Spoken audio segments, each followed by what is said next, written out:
I'm Trish. And I'm Brandy. And you're listening to episode 24 of Connected Conversations. This is your go-to space where international teachers, leaders, and parents like us get together for real talk, real tips, and sharing tools to thrive abroad in the international schools world. Between us, Brandy and I have been doing this international teaching gig for nearly 40 years now, across 4 continents, in more than a dozen countries, working in multilingual, EAL-rich international school environments. We've been supporting students and families across various countries, curricula, and language systems that rarely look the same twice.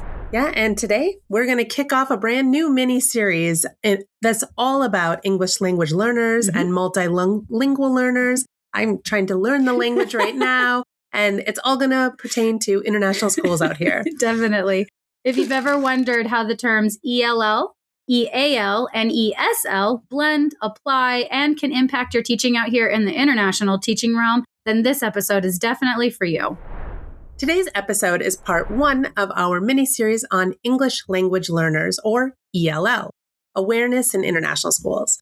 Our goal is to help clarify awareness that in international schools, language is not just a subject, it is access. That's right. Language is identity. Language is power. Yeah. And language is also, a hidden curriculum underlying every single lesson. And it determines which students can follow instructions, which students understand expectations, which can fully show what they know, and which feel confident enough to participate.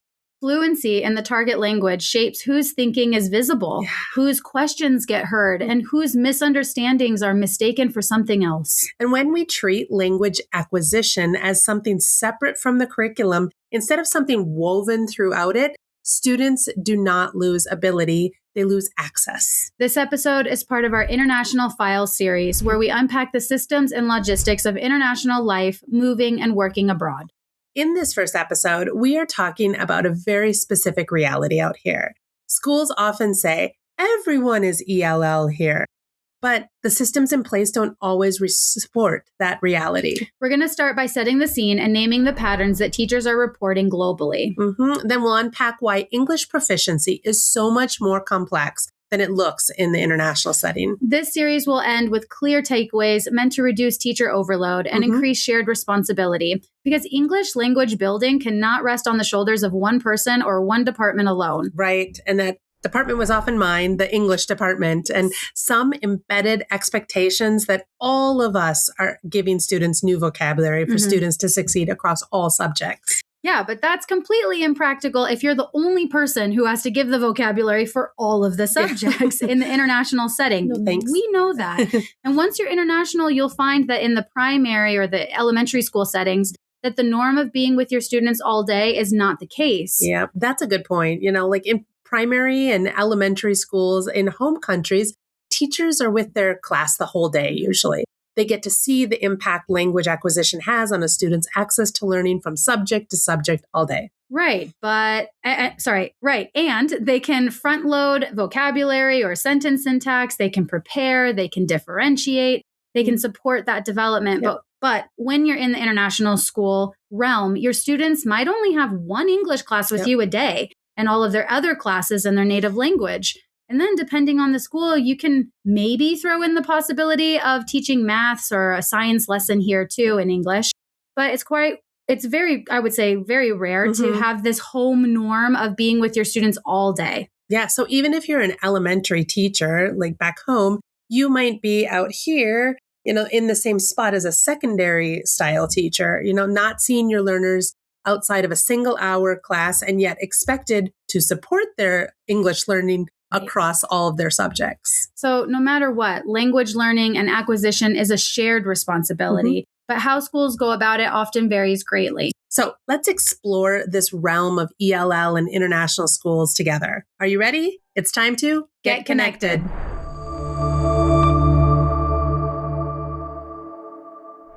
Let's start by clarifying something that may sound obvious to some, but changes the whole conversation out here internationally. ELL in international schools is structurally different from ELL in home countries. Yep. In places like the UK, the US, Australia, or Canada, there's usually a national language, mother tongue, English assumed environment, right? Okay, the system is set up that most of the schooling happens in the English language.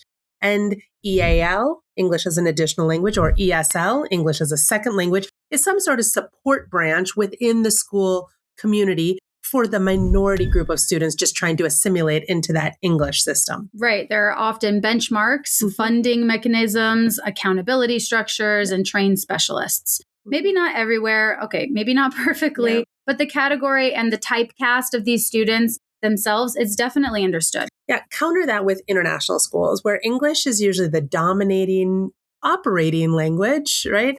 But it's the target language of the curriculum and conversations in the classroom. The formal structures like reports, policies, emails, and often the encouraged language in the hallways and on the playgrounds. But actually the fluency of the language for all the stakeholders, from parents to teachers to students, may really fluctuate on a broad spectrum of actual understanding. They may not communicate or understand English fluently just yet. And then here's the kicker. We have to remember that everyone arrives with their own previous access to the English that we're all hoping to operate under. Yeah, what do you mean by that, Brandy? Well, it's super common to have, let's say a third grade student who is brand new to English, sitting next to a student who speaks English conversationally, but has never learned to read or write it well, or at least not well enough for academic purposes. And then that person sitting next to a student who might be a native English speaker who reads and writes and fluently participates in class. Yikes. It's so true. I've been in those classes, and this makes for such a wide range of students at all different access points of the language. And then add to that, you can have a student who speaks English fluently at home and maybe comes from an American system. But now that family has moved to a British or IB curriculum framework. And there's still a nuance of new language to that child's learning because academic language is totally its own thing. Oh, yeah, it is. And don't get us even started on the American versus British English. You'd be surprised how many differences there are and how confusing that alone can be for so many. From the different spellings to different punctuation rules and paragraph styles, it can all get really confusing for students and staff.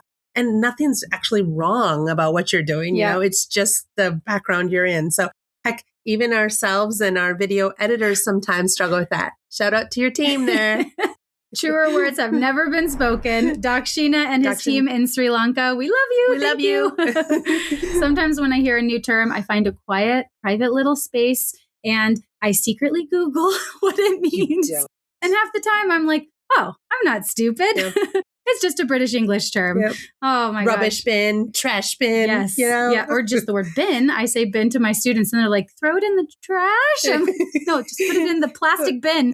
Anyways, my most recent vocabulary acquisition has been dungarees. Dungarees. Do you know what that means? I know. I do. In Minnesota, we sometimes use that. Okay, well, us West Coast Americans, we didn't know what it meant. So now's your chance to Google. Of course, you can also have students who are multilingual in incredible ways, but the school performance standards only measures their ability through that one narrow lens, which is how well they perform in academic English, on demand. So when international schools say everyone is an English language learner here, they're not necessarily misleading you, but the danger in making this statement is that sometimes it's given as a reason to provide less support, not more. Specifically when talking about how to train staff across the curriculum into how to adapt lessons to this context. Yeah, this kind of statement can turn into the idea of like, well, everyone here is learning a language, so differences are normal, meaning that we don't actually need a structured system. No. Sometimes it can also turn into each individual classroom teacher scaffolding and differentiating in really diverse ways. And the danger behind words like scaffolding and differentiating can sometimes be teachers struggling to figure out systems for students without having any clear guidance, or maybe not having the proper tools or resources or the planning time that's required. And I've been in those situations without proper training to track ELL adaptive strategy effectiveness. Schools can quickly become misaligned and teachers head towards ELL differentiation burnout. The most effective international schools use CLIL strategies. We'll talk about that later in another section, so stay tuned. Yes. The scene that we're trying to set in this section is that a common staff understanding that teaching language is every teacher's responsibility in international education will ensure that EAL learners are not left behind. That clarity leads to better systems. And unfortunately, if your school treats EAL or ELL like some sort of add-on service for a few new or struggling students, we will consistently undersupport the majority of our learners out here. Now, we want to move into what we've witnessed across different global regions, school types, and various curricula. These are not rare complaints. They are consistent patterns. One of the most common classroom concerns is some version of, I have 6 languages in one classroom and not enough support. Yeah, that statement matters because it's not just about the number of languages, is it? It's about the teacher being expected to differentiate language access for multiple learners while also delivering grade level content and managing behavior and meeting assessment demands. Yeah, this all just becomes so much, you know, and another theme is students sound conversationally fluent, but can't access the academic language in the classroom. And this one is so huge because it creates that false sense of security for both the teachers and the students. Right. And by academic language, we mean that this type of language of explaining thinking, following formal, multi-step instructions, interpreting questions, using subject-specific vocabulary, and structuring answers in the way exams and learning objectives expect. Yeah, teachers think their students are fine. They participate in class. They seem to even extend answers. They seem engaged in the learning, talking with partners, and the teachers see them holding conversations and navigating social situations with ease. But then the written assessment is turned in, and suddenly the student has visible language gaps unrelated to the lesson content. Yeah, sometimes the teacher's first assumptions can really be misleading by saying that the student was like careless or maybe they weren't trying hard enough, you know, and they may be labeled as not studying enough or even incapable of grasping the material. But the more likely fact out here is that there may be some sort of overwhelming language demand gap. Another ELL concern abroad, relates to parent misconceptions. Teachers often report parents equating the label of ELL as low ability or weaker student performance. Or the reverse, you know, parents think that the child is fluent because they can speak confidently. On vacation, when we took them to Greece, they were our translator. So they don't understand suddenly why their grades are low. And if the school doesn't have a shared way to explain language development, the teacher is unfortunately the one carrying that conversation alone too. Yeah. Another common conversation thread around ELL learners is that students test well orally, but then fail their written assessments. And again, this is because written academic language is not the same as speaking. No. We know this, right? We learn languages first through listening and speaking. Then we move on to reading and writing. This is researched and proven. So the standard learning process is the same, whether it's in our mother tongue or in an additional language learning development. That's a really good point. Speaking can be supported by context, gestures, peer cues, tone, routine. Writing demands precision, structure, vocabulary, grammar, and memory recall, which often collectively takes much longer to develop. Even letter formation for some, Absolutely. Crazy. With those little ones. And the last big ELL reality conversation we see abroad is that there seems to be no standard shared definition of what good ELL support means or what it looks like in international schools. This is where systems really break down. If one teacher thinks ELL support means simplifying everything, and then another teacher thinks it means pushing through the grade level work with no adjustments, students experience whiplash. For sure. And if one teacher or school leader thinks that learning new vocabulary is really only the designated EAL or ELL teacher's job, while another school leader expects every teacher to be a language teacher, adopting the CLIL method, as we talked about, for example, but no one has training or has access to the shared tools that help make that a shared staff understanding, you will see inconsistencies. Absolutely. And we all know that inconsistency often manifests as behavior challenges, gaps in attainment, teacher burnout, and of course, parent frustration too. So when we say this, everyone is ELL, but no one is supporting them, we are actually describing what this lived reality may look like. Lots of multilingual learners in your class, lots of language demands in your class, and very little system clarity in some schools that you may teach in or learn in. So to summarize these ELL realities for those of you who may be new to this realm, or perhaps maybe you're struggling out here and wondering if you're alone, it should help you to know that teachers abroad are all describing the same patterns: high linguistic diversity, the fluency illusion, oral versus written gaps, parent miscommunications, and no shared definition of support. Yep. And when the definition is unclear, the support becomes inconsistent. When support is inconsistent, outcomes become inequitable.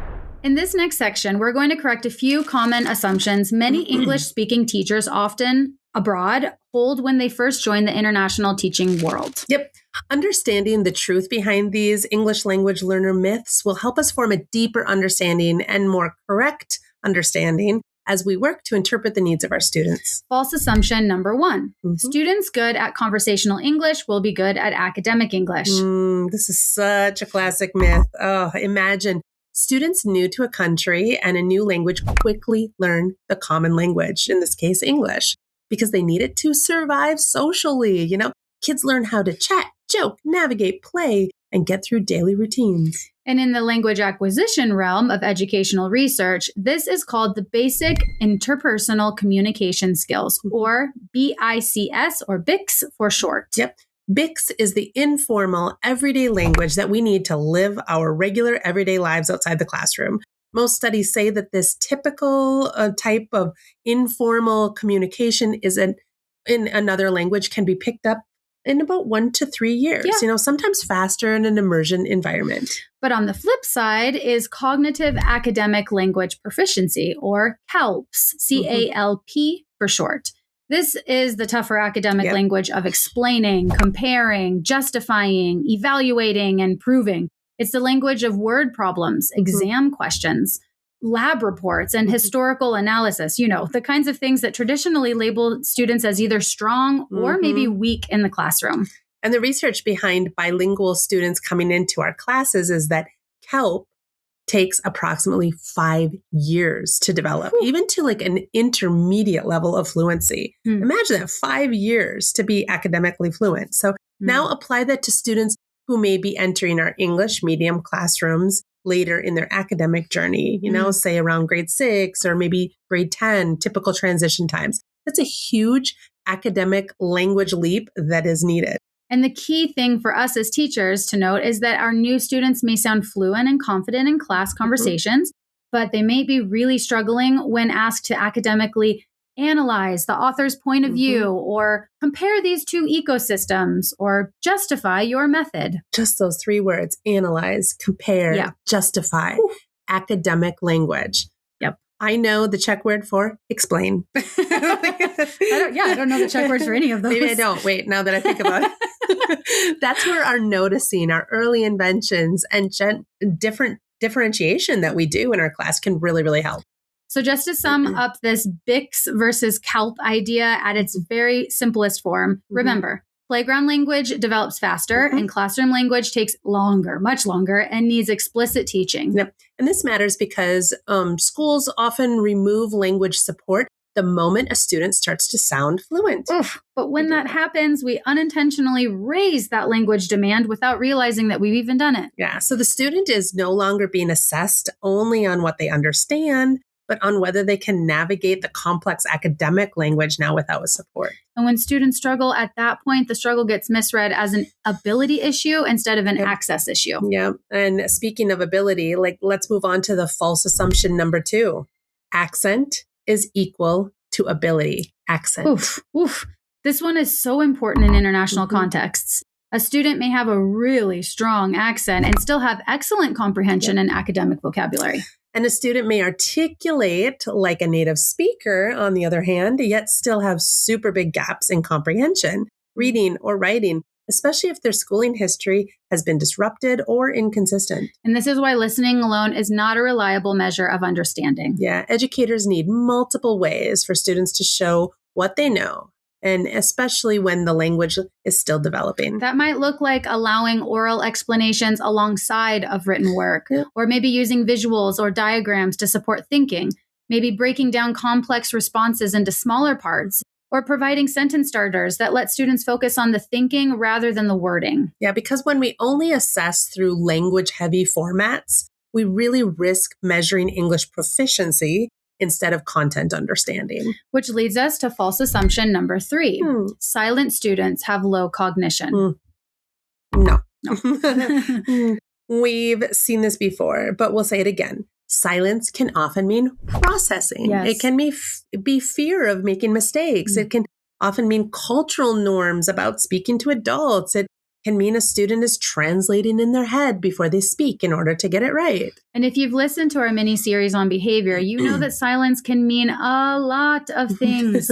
It can also mean that they do not have the language structures yet that they need to express what they actually understand. Yeah, when we rush the silence, we often rush the thinking. There's a lot of cognitive processing going on as students cement language learning in their brains. That's so true. And when we equate participation with speaking, we miss learners who are deeply engaged, but not yet linguistically ready to perform that engagement out loud. Yeah. And that idea of performing out loud really leads to a false assumption number 4. Okay. High verbal confidence equals comprehension. No. Some students are amazing social communicators. They can smile, they nod, they fill gaps, and keep conversations flowing. Yeah, Brandy, I can really do the same in Czech, but I can assure you I'm only catching 50% of that conversation. Oh, girl, do I hear you? But in this case, the social communication fluency does not guarantee that your student understood the instructions of the math task that you just said, or the nuance of the reading passage. Or the rules of the assessment rubric. When we know it's too late to help them out, you get to that assessment, there's gaps. The missing gaps is what could be described as the fluency illusion. A student may appear fluent, so the language supports disappear or your scaffolding disappears, and then the student falls off a cliff academically when the pen meets the paper come exam time. Oh, man. I once had a student who could speak confidently in class discussions. They answered the questions. They loved to tell me all about their home life. I loved it. And once we were discussing about the lifestyle of a chicken. Lifestyle of a chicken. Here it comes. The life cycle of a chicken. Okay. And I remember that this student was telling me all about their chickens at Bubby's house, their grandma's house. And then I asked them to read a passage and write an explanation using evidence from a text about chickens, and the child froze. My little warning flag started popping up, and I realized over a bit of time that my student was actually catching a single word that I had said in this stream of sentences, and then they would share a personal story about that one word. And I assumed they were completely comprehending me when in reality, they were really just trying to relate, and they weren't actually at the level of proficiency that I had assumed. Yeah. And on the other hand, sometimes students write something that sounds really simple and vague on their paper, so then the teacher might assume that they don't understand. But what actually happened is that the student understood completely. And if you had asked them in their mother tongue, it would be very evident. However, that student just lacked the academic vocabulary and sentence frames and structures needed to express their understanding in the expected grade level English exam format. Another example, a student can do the science experiment perfectly. They can follow the steps, and they can even explain verbally what happened. But then the lab report requires passive voice, sequencing language, and maybe precise vocabulary. Not maybe, probably. Suddenly, they're scoring low. These are all specific academic language tasks that must be explicitly taught to ensure student success. Yep. And in a school without shared language support strategies, one teacher might let them present orally, and another teacher might grade the written report as is. Students in this scenario really experience inconsistent access to the language, often through no fault of their own. Definitely. So here is our core takeaway. When educators understand the difference between social fluency and academic language, they stop asking, what is wrong with the student? And then they start asking, what language does this task require of my students? And that simple shift changes your teacher planning, your assessment, and interpretation. It moves language from an invisible barrier to a visible part of teaching. The other big takeaway here is that conversational language and academic language develop much differently. If we still aren't driving it home, then think back to your own foreign language learning experience. Yeah, Brandy's still working on her first one here. No. No, but that's right. It's absolutely right. My terrible mispronunciation and accent in French, which I studied in college, does not mean that I don't have the ability to understand a few French words. Okay? Oh, Teacher who hated my accent. And my brief silence when you ask me a question in Czech is not a measure of me not knowing the correct answer. Yeah. I maybe just don't know the word I need in Czech that I want to tell you then to answer what you want to know from me. Yeah. My mother-in-law does this to me and she just keeps on speaking over me. And that's the one that catches my friends just because I've practiced the same conversation over and over around food in Czech. And in a restaurant, I sound so fluent, like I'm able to, I still am not able to converse with my doctor in Czech or understand my Czech taxes yet. Like I'm not there. Bubbly confidence in some areas does not mean fluency everywhere. No, we know it personally. When schools don't understand these distinctions, multilingual learners are misjudged, and teachers are left trying to solve a system level problem one lesson at a time. Now let's talk about why international schools face unique barriers, even when teachers have a really strong awareness like us. Like we have good intentions, we have solid practice. One of the biggest challenges we see for teachers out here is the necessity of rolling admissions, meaning students may join you in any grade at any point of the school year, which means there's not one clean entry point. After all, families, they move all year round. Yeah, which means you could be halfway through a unit and suddenly have a brand new learner who is also brand new to English. And the class is still expected to move forward. Exactly. You can have one student who has had bilingual schooling for years sitting next to another student who has never been educated in English at all. This is so common. And not to mention the student sitting next to that one who may be a native speaker. Same age, same grade, all expected to meet the same outcomes on the same timeline. And, like enrollment office, I'm not saying that they're putting 8th graders in with no English into it. Like sometimes, but most enrollment offices definitely let you know that's going to be a challenge for this, but it can be a big stressor if you do have that kind of situation. And it sometimes happens. So especially for teachers who have large class sizes, which for the most part out here hovers around 18 to 24 students, I would say. But even this varies in some countries. So how do you continue teaching at the class's pace and catch up the new student and figure out what language differentiation they need? And get the parent support and adapt materials for instruction and modify work expectation and... Wait, Brandy. There's a lot of ands. I got you breathe, connected's here, But that is the daily life of a teacher out here. We're not trying to scare you. We all know it's not easy, but it's not insurmountable. It's just there are multiple infinite contexts that you will find yourself in out here. And the key thing we want to arm you with is the knowledge and knowing that oftentimes the help you need comes through awareness. Exactly. Because so much of your struggles or successes here, they will depend on your school's system and the in-house training for ELL support. Never underestimate the tools you've also gained through your own lived experiences, as there is no one-size-fits-all solution out here. Another international school challenge that can reflect and affect ELL support is staff turnover. Oof. And that seems a given anywhere, really, in today's highly mobile society. But wow, out here in the very best international schools, there is still a lot of teacher movement. Most often, teachers stay for their 2 or 3 year contracts and then they move on. Of course, sometimes they stay even less. Teachers who are adaptable and resilient often stay for much longer. Adaptable and resilient out here. Those are your key words. Okay. Which means ELL strategies and practices can often be personnel dependent. A school might have one teacher who is absolutely excellent at language scaffolds. And then the next year, that knowledge walks out the door. Oh, don't leave. I won't leave. At the same time, the curriculum itself is often very language dense, right? And it's the home country context that's written for native speakers. By this, we mean the ever-confusing labels of American curriculum or British curriculum or even IB curriculum. Keep in mind, most subject teachers, especially at the secondary level, were trained to teach content, not language. Absolutely. That was for sure my case. And I've watched some of my excellent chemistry or advanced maths colleagues that have come from their home country, English speaking, and they really struggle with the language acquisition part of their subject in high school. Making those vocab lists to even access tomorrow's reading is challenging for some. Right. The curricular scope and sequence already feels fast-paced for many of us, especially in high school. So the vocabulary is often assumed. We think that the teacher before us taught that. So sentence structures are assumed, and students who don't have that language are constantly trying to catch up. And this is where the idea of using CLIL or content and language integrated learning, I'm going to say that one more time, content and language integrated learning strategies has come in.